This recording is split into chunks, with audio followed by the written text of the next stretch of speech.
Hey everybody, how's it going? Hope y'all are having a good weekend out there. This is going to be a collective message, a little more in the style of my previous with the oracles and so on. Yeah, hope everybody's doing well. By the way, if you'd missed them, all 12 zodiac signs have a 2023 year forecast out right now. Feel free to check those out for your sun, moon, rising, and Venus. And whichever sign in the zodiac gets the most views, likes, and comments, I will be doing an extended for that group. And so that can be your moon, rising, or Venus if you don't resonate with your sun. But for now, let's get into a collective, and we're going to kick it off with a Rumi quote, a stubborn pile of cards Rumi quote. Let's go.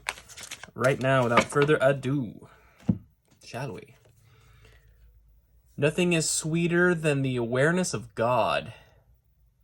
Okay, I just hit you with this card. Bang. Sorry about that. Nothing is sweeter than the awareness of God. That can mean many things. That can mean many things to many people. So take that as it resonates, I feel. It can mean the awareness of God can mean the awareness of your surroundings, the awareness of the planet you live on, the awareness of the brilliant beauty of this universe, the awareness of God within you, and your place in the universe as a facet of the divine. Take it as it resonates. It's whatever religious connotation fits or doesn't fit into your life. They can have benefit and value. So I'm not here to try to sway you one way or the other. You could take that and really kind of change up the language a little to the awareness of nature if you wanted. However you feel, guys, okay? Take it as it resonates. Let's get into the Moonology manifestations. We'll take 3 cards here, dive a little deeper and see what's going on.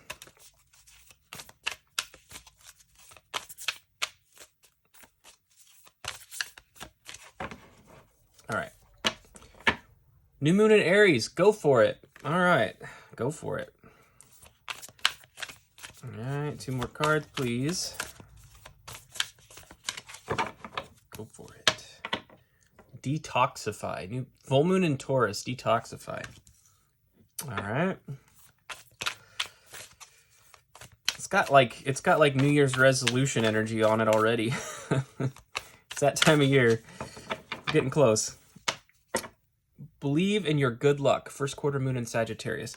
All right, well, there's a clear call to ambition here. Underlying the deck is trust the universe. First quarter moon in Aquarius. All right. I mean, there's a clear call to some ambition here.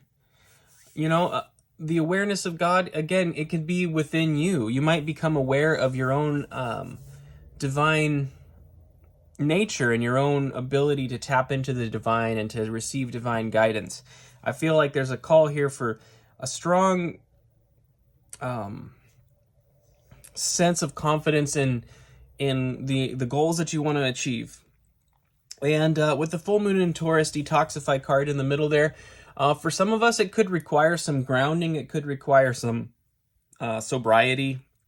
Perhaps if you find yourself in a state of kind of numbing out frequently with whatever, it may be time for a break from those things.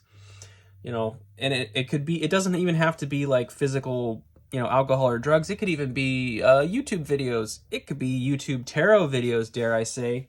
Dare I be so bold as to suggest that maybe if you watch them all day, every day, maybe it's time for a little break. Who knows?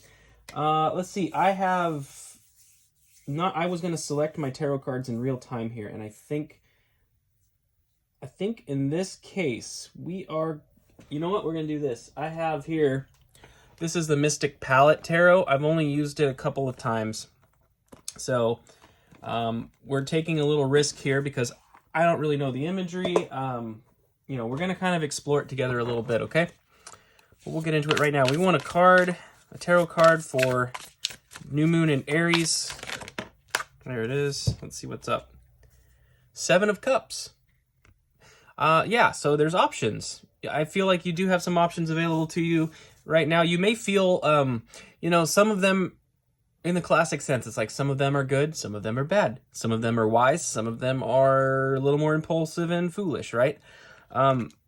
Go for it with the options there. Kind of telling me that it's probably, I think it's leaning more towards an ambition more than anything else. With the book in the foreground and the key there and the clock, I mean, there's some good choices in it. Go for it. It may be something that you've been studying or kind of preparing for. We do that. We have a tendency to do that, especially on the internet. When we think we want to get into something, we start studying it sort of by watching, YouTube videos, tutorials, reading articles, things like that. Maybe there's something it's just time to make an attempt on. And it reminds me of like when I last year while I was building out my van, I purchased a cargo van that was empty and went through the whole process of building it. And it was like, I tell you what, as much studying and preparation as I tried to do, it was terrifying to actually start that process, to actually cut a hole in the roof and, to put a fan in and all that. Like every step was like, there was so much nervous energy around because it's, actually starting something the first step is usually the hardest step. It really is. And there's no guarantees that we're gonna, we're not gonna nail the landing every time. There's always a learning curve to things, but, the fear of failure is kind of, it only becomes a failure when you stop trying, there's a strong call. I mean, to believe in your good luck and to try. So it may be time to get off the research train and actually take some action.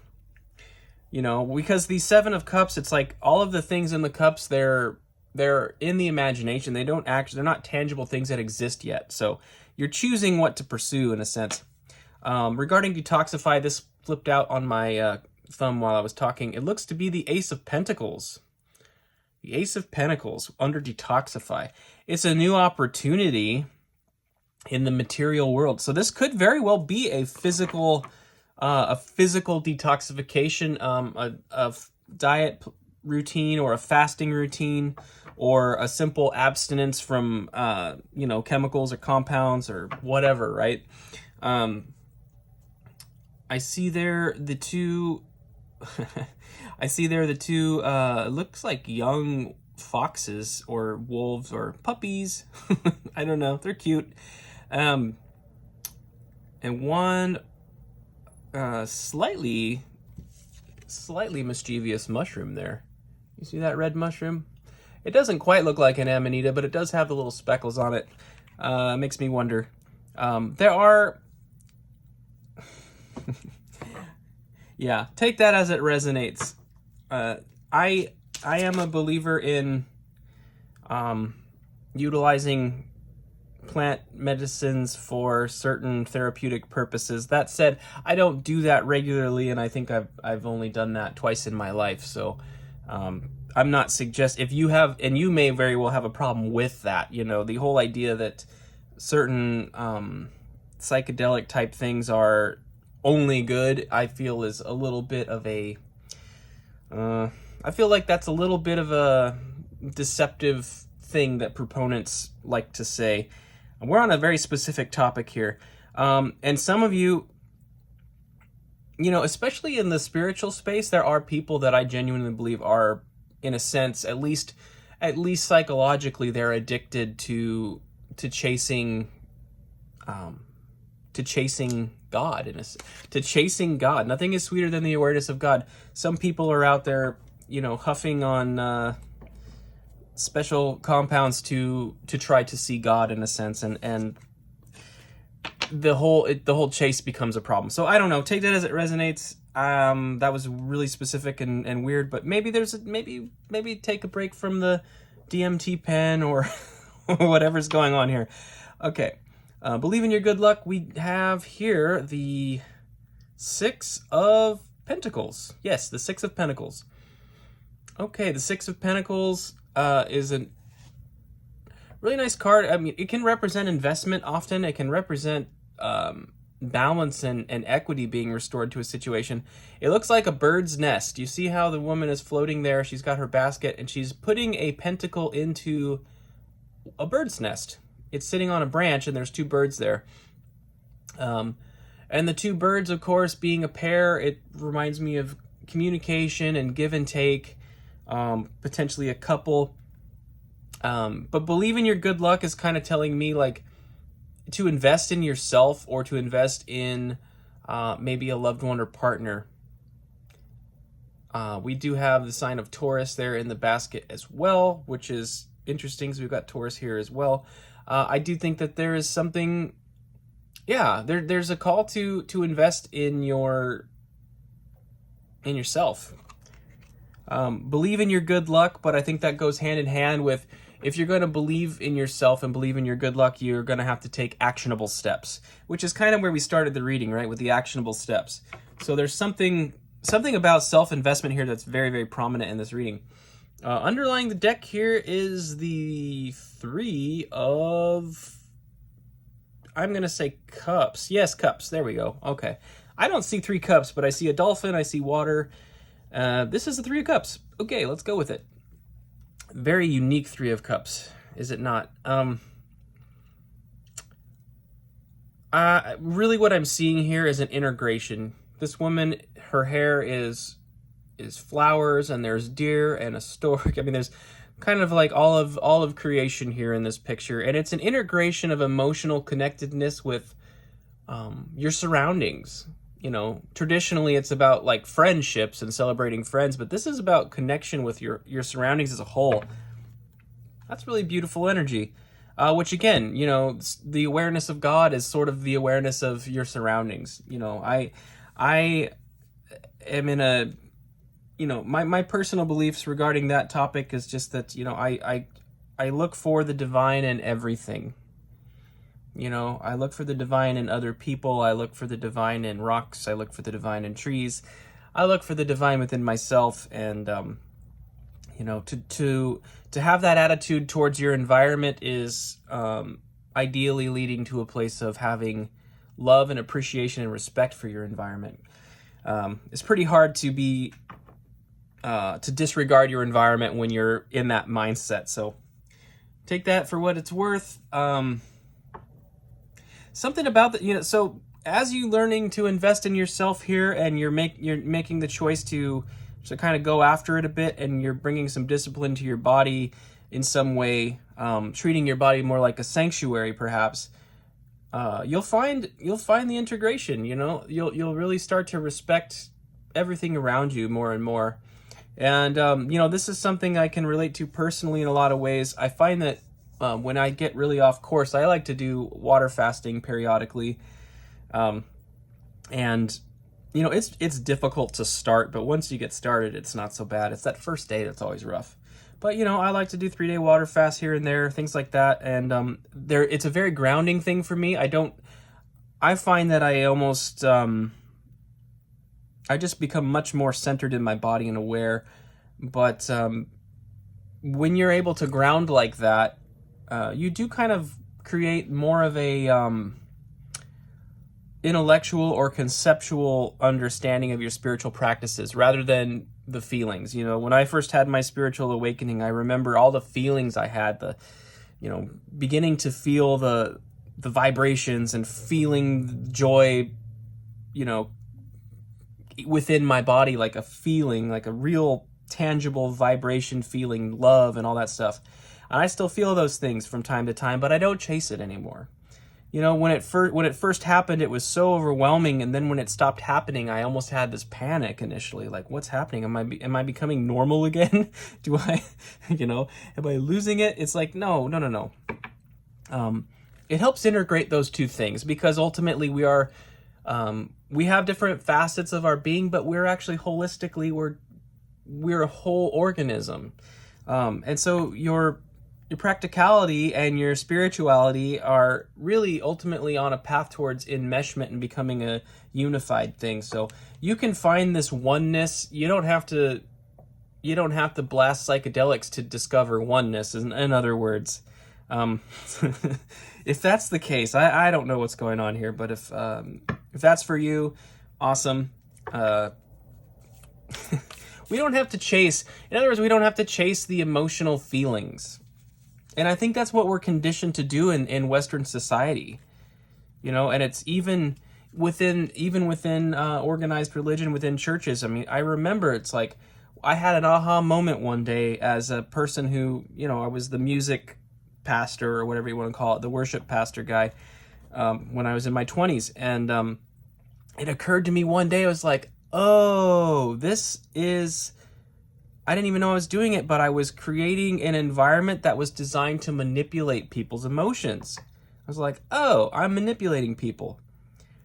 Well, this can happen in many forms in life, not only in religious circles, but in society at large, where we want to feel included, we want to feel accepted. You know, the cultures and the subcultures and the tribes that are created are designed to invoke certain feelings, and it's kind of manipulative. That deep grounding that can occur when you invest in yourself and you get really practical and detoxify from all the BS, maybe a break from social media again, you can still discover your integration. You know, you can still discover how you're part of the larger community. But it maybe will come from a place of less trickery, if that makes sense. All right, we'll go ahead and get Work Your Light Oracle here to close this out. I feel like I've been talking your ear off, and I hope this was helpful for you. Thank you for being here. If you feel like discussing the topic in any form at all, please feel free to leave comments. I love to have discussions. I like talking to people, so if you feel like this inspired some thoughts, drop them down below and we'll have a little chat. Okay, get grounded. Get grounded. What was I just saying a moment ago? Get grounded. Empaths, highly sensitive, connect with nature. You know, it's gifts of empathy are very they're double-edged swords. It's a burden to bear. In more ways than one. In one way, it's like you're feeling everything, and that's a lot. It's a lot of a burden to bear. But also, there's so many layers to that. People get into this headspace of like, I'm an empath, therefore I'm special, and it almost turns into this. It turns into this subconscious hierarchy thing, and I'm definitely not about that. So, if you feel like you're detached from other people because you're so attached, if you're so empathetic that you feel separated, this is a good time to ground. Absolutely. All right, let's get another card here. Answer the call. What is your soul calling you to do? Detoxify, Ace of Pentacles. What is your soul calling you to do? That is a question for you, of course. I don't need to speak to that. All right, one more card.